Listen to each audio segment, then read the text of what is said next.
Have you outgrown your current home?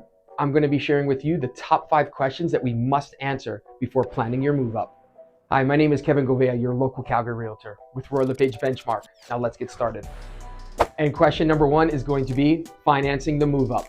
What we need to know is how much equity is built into the current home and how much of that do you want to use going into the move up home. It's really important to sit down with an experienced and educated mortgage broker to help you explain all these options.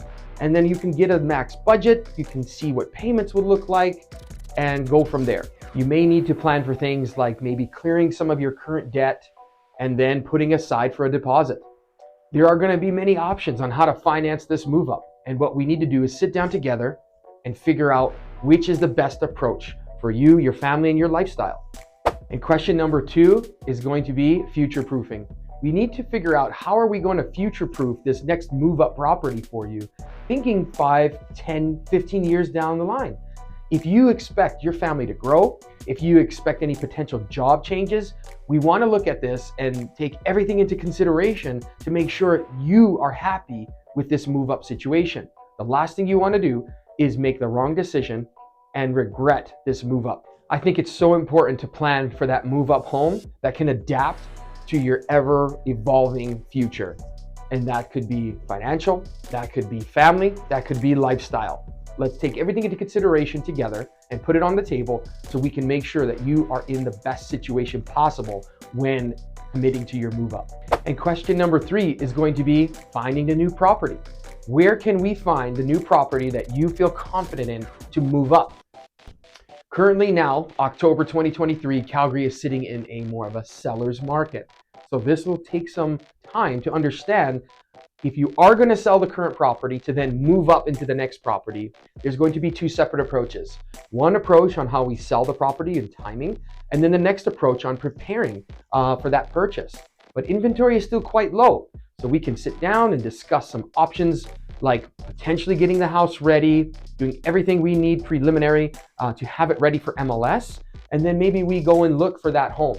Maybe you put that offer in on that property you're going to purchase. And once you've got a conditional offer accepted, then we can activate that property that you want to sell immediately. So there's many options and everybody wants to approach it differently. And I'm happy to discuss pros and cons to each way. And question number 4, emotional attachment. Is there an emotional attachment to the current home you're living in? Now, I'm guilty of this. I had an emotional attachment to our first home. We decided to keep it, put a renter in there, and move up into the next property. So for us, that made the most financial sense. It helped us to get into our first rental situation, but not everybody is geared to be a landlord. I'm happy to sit down and discuss pros and cons of being a landlord, pros and cons of dealing with tenants. But if you're thinking to invest for your future, there could be an opportunity to keep that current home. So then that way you're preparing yourself and your family for the future. And finally, question number 5, do you buy before you sell or do you sell before you buy?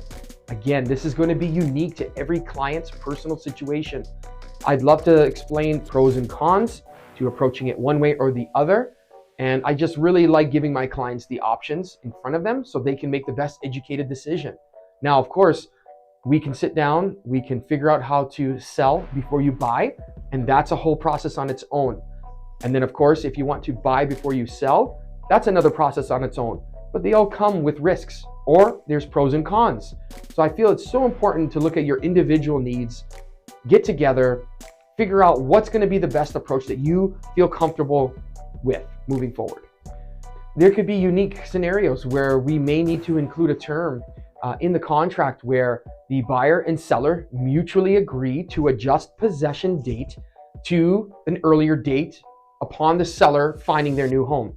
So in this case, it allows the flexibility to put a further out possession date.